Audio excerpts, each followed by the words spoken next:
Жалғыз ашуланып тыңдамай үйден шығып кетті. Артында жылап жаңыл қалды.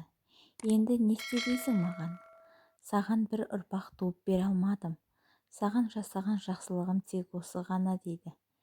Әбден жылап жаңыл ұйықтай алмады. Барлық ой қалай жасасам дұрыс болады, Алла маған дұрыс жолын көрсете көр деп жатыр. Түннің бір уақытында Ерлан келді. Өзі ішіп алғанға ұқсайды. Арақтың иісі бөлмені алып кетті. Жаңыл өтірік қана ұйықтап жатқандай кейіп танытып жатыр. Ерлан қасына келіп жатты. Жылап жатқаны білінеді. Қанша ер азамат болса да, бұл жағдай оған да қиын соғып жатқаны анық. Өзімен өзі сөйлеп қояды. Жаным, мен сені жақсы көремін ғой. Сол үшін де бала болмаса да ризамын. Сенімен өткен әрбір күнім бақытқа толы. Сенің күлімдеп жүргеніңді көрсем болды. Еш мұңаймашы. Маған тоқал дегенді айтпашы. Мен олай қинама деді. Бұл сөзді естіп жатқан жаңыл көзінен жасы еріксіз ағып жатты. Таңертеңгісін ештеңе естімегендей, ештеңе болмағандай Ерланға қайта күлімдеп жүре берді. Ерланның сөзінен кейін мен күлімдеп жүрсем Ерлан бақытты екен ғой деген ой келді. Өз-өзін қамшылап, енді Ерланға бала асырап алу жөнінде айтпаққа бел буды. Ерлан осы жайында талай сөз қозғаған еді, бірақ жаңыл келіспей жүрген еді. Мен сенің балаңды туып бергім келеді деп, міне бүгін асырап алу жөнінде сөйлесіп, екеуі өзара келісімге келеді. Екеуі де бақыттан басы айналып жүр. Осы жаңалықпен бөліспек болып, қайын әпкелерін үйге шақырып, өз шешімін айтады. Ерлан бұл уақытта жұмыста еді. Бұндайды күтпеген қайын әпкелері қуанып құттықтап жатыр. Жаңыл бәрінің қуанғанына өзі де қуанышты болып жүр. Тамақ шайларын беріп, сиыр сауып келейін деген жаңыл сыртқа шығып кетеді. Қора жаққа барса, бұзауы еміп қойған екен. Қой, бүгін маған сүт бұйырмаған екен деп үйге ерте келіп қалады. Есіктен кіргенде өз құлағына өзі сенбеді. Бір әпкесінің сөзін құлағы шалып қалады. Әпкесі, Ерланның бала сүйе алмайтынын білсе не болар еді деп жатқан екен. Аптығып ішке кіреді де, сіз не деп отырсыз дейді. Әпкесіне қарап, дұрыс түсінбей қалдың деп әпкесі ақталып әлек. Жоқ, мен бәрін естідім. Бұл қалай болғаны? Ерланның бала сүймейтінін сіз бәрін біліп, ештеңе айтпадыңыз ба дейді. Маған бәрін айтыңыз деп төбелеп тұрып алады. Кешірші жаңыл, кешірші мына бізді. Иә, рас, Ерлан бала сүйе алмайды. Оның бала сүю қабілеті өте аз. Саған айтсақ Ерланды тастап кетеме деп қорықтық. Сондықтан да ештеме айта алмадық дейді. Бұл қалай болғаны? Қай уақыттан бері білесіз? Кішкентай бала күнінен білеміз. Кішкентай күнінде операция жасатып, дұрыс жасамаған екен деді. Төбесінен мұздай су құйғандай абдырап, неге айтпадыңыз? Неге айтпадыңыздар? Бәрін біле мені ақымақ қылдыңыздар ма? Мен өзімді кінәлі сезініп, қанша ұйқысыз жылаумен түндерді өткізгенімді білесіздер ме? Мені арада сүйреп, береде сүйреп емдеттіңіздер. Маған оңай ма қайта-қайта ем қабылдау? Бәсе, неге тек мені ғана апарады деймін? Бәрін біліп қалмасын деген екенсіздер ғой. Бар нәрсені маған жауып қоя салғандарыңыз ба? Осы уақытқа дейін айтпай не істеп жүрсіздер? Бір шешімін қабылдар еді ғой, тастамас едім ғой Ерланды. Жақсы көріп үйлендік емес пе? Мен болсам ұрпақсыз өтпесін деп тоқал әпермекші болдым. Қаншама уақытты жоғалттық. Осы уақытқа дейін айтқанда мен түсінер едім деп ағыл-тегіл болып жылайды.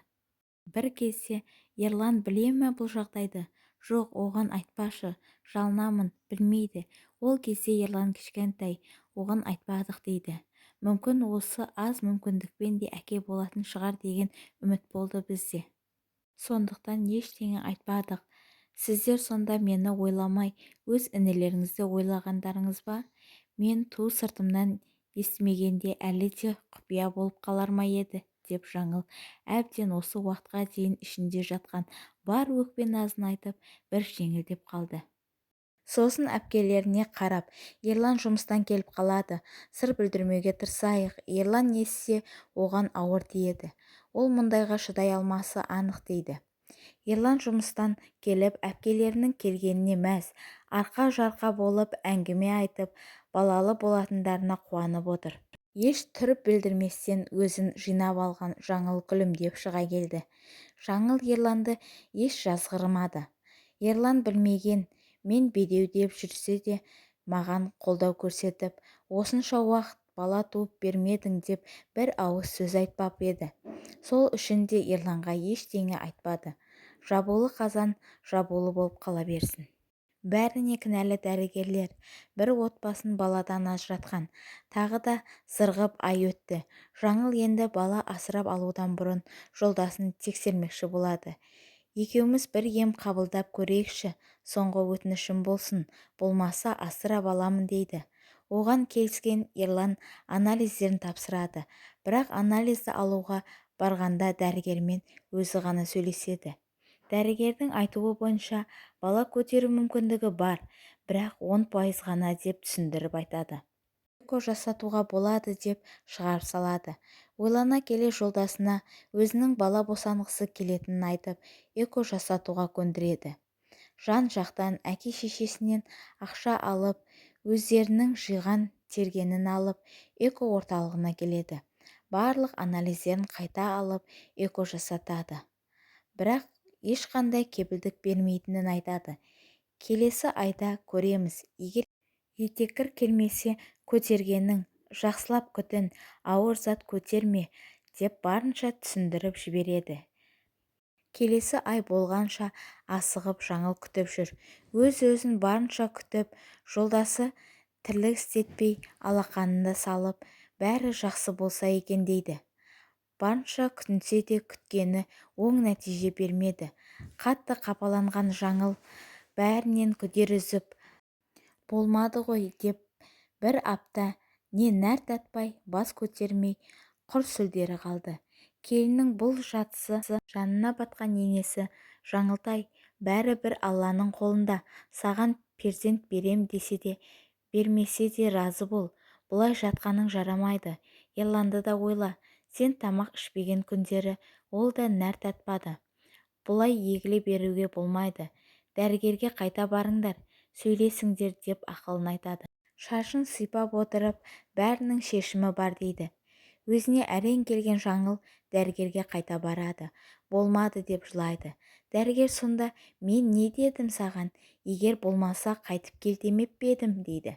Сендерге салса бәрі дер кезінде бола салу керек, я? Мен саған 10% ғана салдым ғой, егер осыдан болып кетсе болды, болмаса кел дедім емес пе? Енді 100% ұрықты саламыз дейді. Жаңыл ол кезде қатты қуанғаны сонша дәрігердің кел деген сөзін естімепті. Міне солай қайта жасалып, бір айдан кейін сүйінші хабар естиді. Бұл кезде Жаңылдан бақытты адам жоқ еді. Аман-есен күтініп 9 ай дегенде шекесі торсықтай ұл баланы дүниеге әкеледі. Есімін Жалғас деп қояды. Арада 3 жыл салып, үлкен ұлына серік болсын деп, осындай жолмен тағы бір ұлды босанып алады. Міне, Жаңыл мен Ерланның 5 жыл армандаған арманы орындалып, 2 ұлды болып отыр. Әжелері көптен күткен немерелерін өзі қарап арманына жетті.